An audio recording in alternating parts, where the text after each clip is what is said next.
go. Let's go.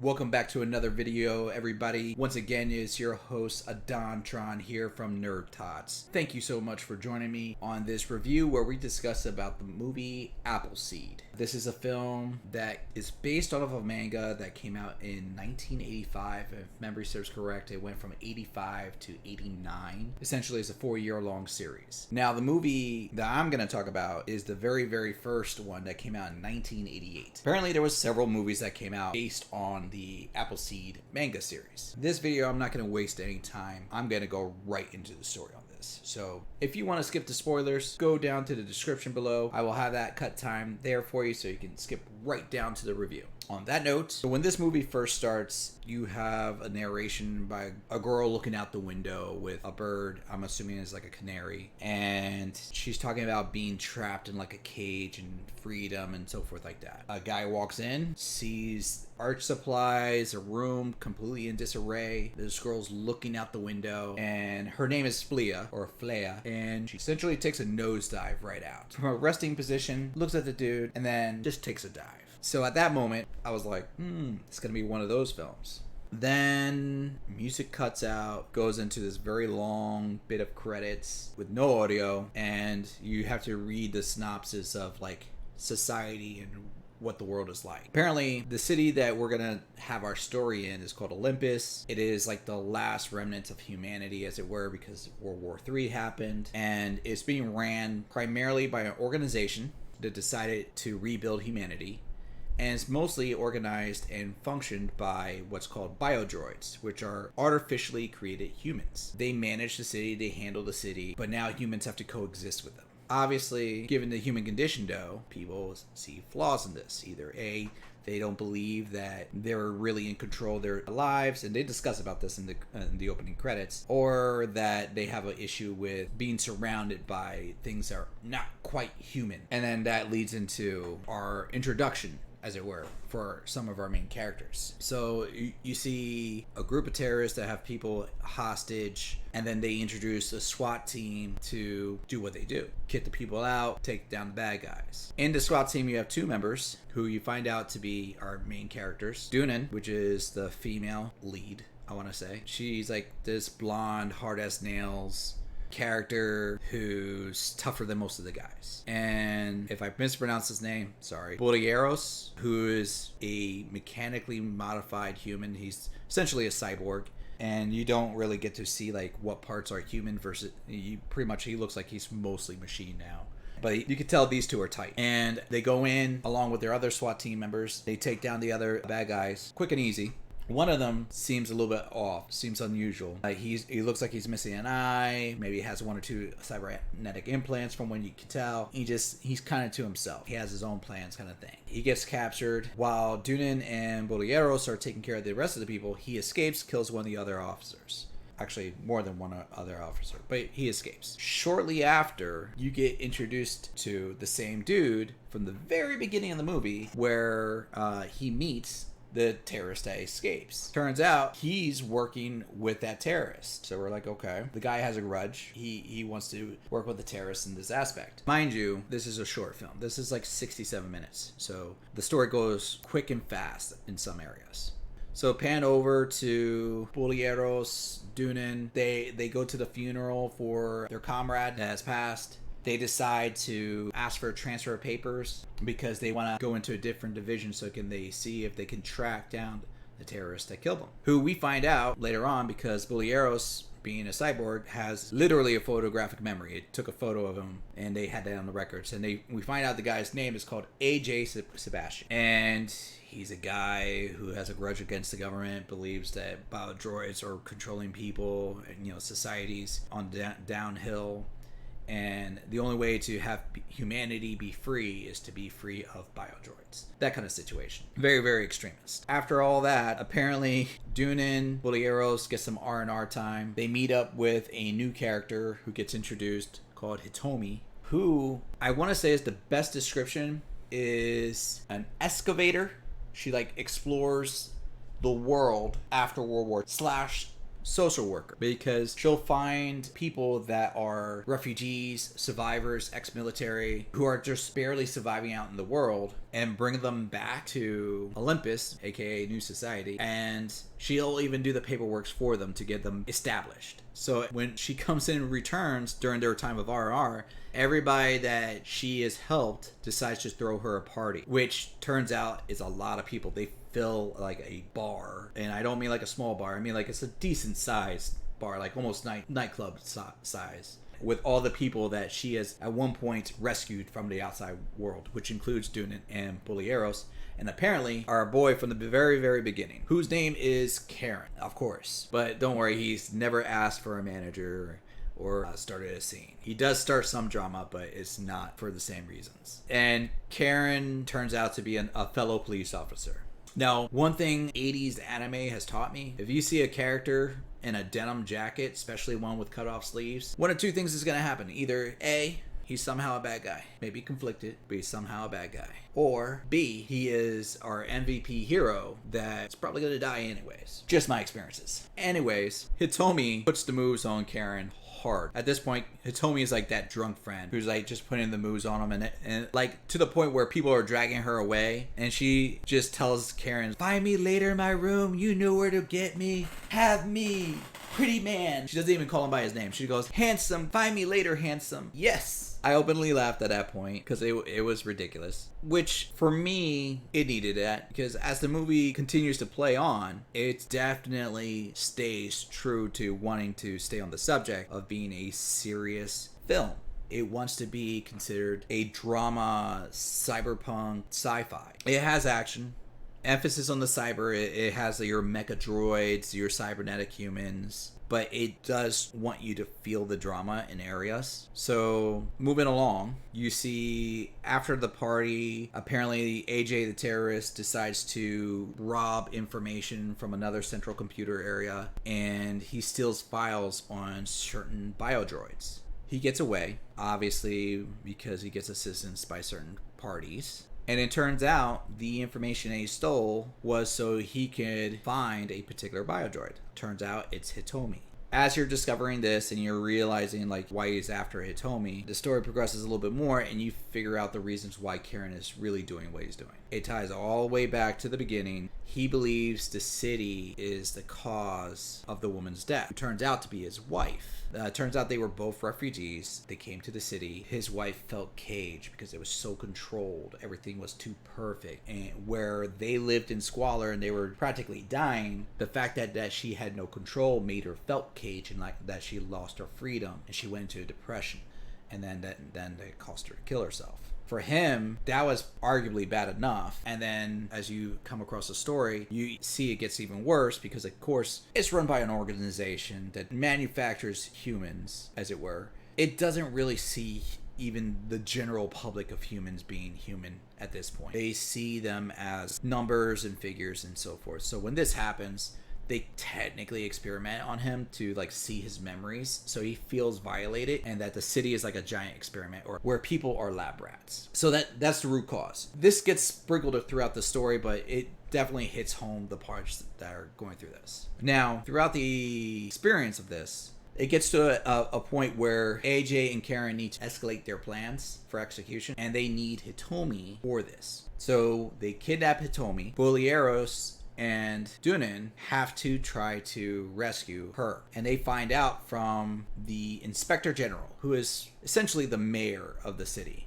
or a governor, I guess. Depends on how you look at it. Who is a redhead character with the biggest blowout of hair perm I've seen in a long time, in real life or in anime. Who is a hard-ass nails boss and makes Dunan look soft. She explains to Dunan and Bulieros that Hitomi is really essentially like the key to the city. The city is completely operated by a computer, and there's a way to override that computer by using Hitomi. It's in her DNA, which for me, is a stupid way to have an override. But I digress. And Bulieros and Dunan tell the Inspector General, if you didn't stop us, if you didn't send guys to arrest us before everything was said and done, we would have got Hitomi out of there. They were going to shoot her and we had to stop them rather than saving her. The Inspector General literally said, she's a biodroid. We can make another Hitomi. It would have been better if she died right there to protect the city. So right there in that sentence, you could tell that lady views the life of one versus lives of others as a minuscule thing. The ends justify the means kind of person. Now that the plan's changed, they have to see if they can set up a trap to capture the terrorists and Hitomi. At this point, mind you, even though they were trying to rescue Hitomi, they did not know Karen was the traitor. He was in the mecha suit the entire time. If I didn't say that, I'm sorry. But they did know a police officer was a traitor. So basically, there was 4 ways of entry to terminals that would disable the city if they needed to. They blew up 3 and left 1 open, so it runs as bait. And then that way, whoever's trying to get to it, they can figure out who that person is and capture them. Karen, continuing on the ruse, tries to get through. They figure out that it's actually Karen because Hitomi slips in the back of the truck, hits the ground, and Bulieros, who is my personal favorite character, hears it through his antennae that he has in place of his ears. By the way, Bulieros looks like a giant mechanized rabbit with 5 eyes. He's still awesome. Then they put 2 and 2 together. They try to take him out. Karen grabs Hitomi and, in his new mechanized suit, makes a beeline for the terminal. And his suit is custom made so that it's half the weight but less the armor. So he's basically trying to dodge rather than interact. And he gets to the doorway and the helicopters are there, essentially kill him, but with his dying breath, he tells Hitomi, please step into the room. Hitomi, being the character that she is, kind of freaks out and she steps into the room by accident. Because she's it's a stressful situation, so she's just backing up, not knowing what to do. And just her being in the room deactivates the city. Now, I didn't mention this part before because it's relevant, but it all heads up to here. AJ, Sebastian, he wanted the city to be shut down, not just so that it can give the opportunity for humans to be on their own. It's not going to turn off the biodroid stuff. So what he wanted was that he wanted a way to cause destruction to the city so that it can't be rebooted and restarted. So there was a super tank experiment basically, and they don't explain why they needed it. The only thing I can think of is protection from the outside, but it's a hovering mechanized tank spider kind of situation that has a super cannon, and he went and took over it. He just couldn't pilot it and operate their weapons while the city was online because everything was automated. But when the city was offline, that will be the only thing that will function on its own. So he was taking control and wreaking terror on the city while that was happening. Now the Inspector General shows up. She's like, we need to find a way to reboot this city no matter what. There's only really 2 ways to do it. One, you find a way to get back into the room with Hitomi and then reboot it from there, which they're that will take hours, if not a couple days. Or 2, you have to break into the mainframe kind of situation room and reboot it manually at the computer, which sounds a lot easier than it is. And Bulieros and Dunan decide to accompany the Inspector General. Apparently this place has a lot better security than anywhere else in the city because it has automated lasers, motion sensors, and takes out my boy Bulieros. He gets 1 in the knee and he gets the laser to the gut, but he holds strong with a sniper rifle at the end of the hallway and takes out every other laser cannon that comes out while Dunan and the Inspector General run down the hallway in unison to make it to their destination. Dunan does get injured. She gets shot in her one good hand. It was her right hand was her good hand. And basically needs to use the Inspector General to be her eyesight while she uses her shoulder as a way to stabilize. Long story short, they eventually able to shut down the machine so it can reboot again. Best way how? Shoot it. It's the 80s. If you can't open a door, you shoot it. Can't stop a computer, shoot it. That will stop a program. And then it comes to a close, talks about society and how it goes with each other. And that's it. That's the movie. Oddly enough, I was watching this movie and I was feeling a little bit disappointed. Now, granted, this was disappointment out of nostalgia because I personally feel like it doesn't hold up as well as it could have. Animation looks choppy at some scenes. It is very futuristic and cyberpunky in some aspect, but it feels like something's missing at times. I am willing to accept the animation style because it's a product of its times. The dialogue and the story, that's the part that hurt me a lot. The concept of the story, like people being trapped in a society that they feel like cages them, but it technically doesn't. It lets them exist. It's kind of like the Matrix idea.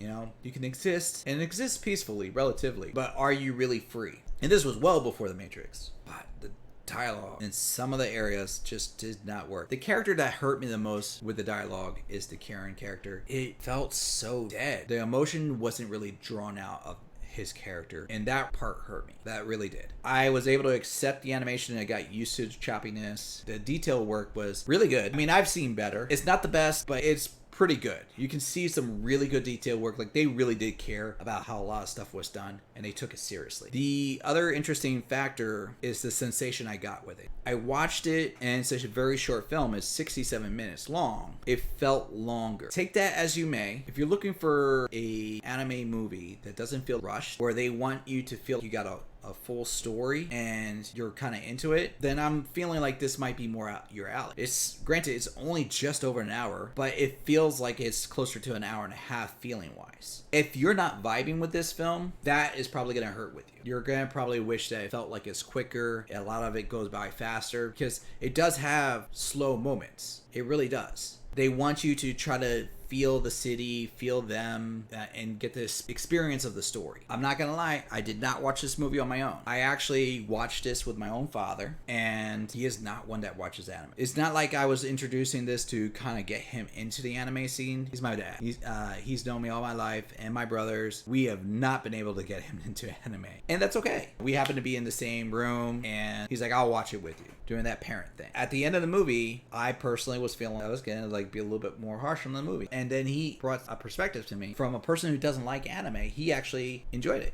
Now, he explained it to me this way. When he started watching it, he's like, not at all. I wasn't enjoying it at the beginning. But as the movie progressed, as the story started getting there, that's the part that really got him. He was moving beyond the characters and the animation style, and he was actually being drawn in by the actual story. For me, those parts, the dialogue and the animation pacing, because like I said, the detail work was there, but the smoothness just doesn't feel right for me. That made me feel like it was hurting. So that gave me a perspective from a person who doesn't really watch it versus a person who does. I'm gonna slap this movie right in the middle as a 3 out of 5 NerdTots for that reasoning. Yeah, you may say that swayed my opinion, and I will say you're probably right. But it's a logical decision for me because he has a outside perspective of a person who doesn't watch this franchise. I feel like that is something to be respected. So I will include that into my decision. Now, should you go out and just get this movie right off of that? Honestly, no. If you're an avid collector and you want the classic stuff, I would say this wouldn't hurt. If you like the classic anime and you like that style, even though I feel like it doesn't hold up as true, you might actually like it more. It's still a classic. It's still something that I know a lot of people will go to as a staple of classic anime back from the 80s. It's definitely not for kids because my father watched it and he goes, wow, they have a sunny disposition. What's with their language? Is this movie for kids? I had to explain, no, it is definitely not, especially after a couple death scenes. But I would say, you can probably comfortably find this movie online. I found this on Amazon. I have Prime, so I didn't have to pay anything extra for it. It's already with my membership. If you don't have Amazon Prime, I'm sure you can find this movie elsewhere. Like I said, it's only 67 minutes long. If you want to take that journey with it, go ahead, experience it, see if you like that genre. Not all mechanized cyberpunk films are going to be the same, and this might be more your alley. If you like it, you may want to explore into either the manga or the other Appleseed series or the other Appleseed films. On that note, I really do appreciate everybody for joining me on another video where I get to talk about the anime movies that have been brought to my attention or that I am rehashing from my past. It is a joy to experience this with you guys. I am loving it. Please, if you like it too, let me know. Click the like button. If you like what you see, please click that like button. hit subscribe because I am planning on having more content out for you guys, and I want you to be able to see it. I want to see your opinions, so please put something in the comments. Tell me what we can do to improve, because I want to make this better for you and better for me. If you have a suggestion for a new film or an old film, you can find me in the description box below. Ways to contact us at NerdTots, or again, comments. We'll look at those. Otherwise, continue watching anime, expand your mind, just be great. Laters. Let's go.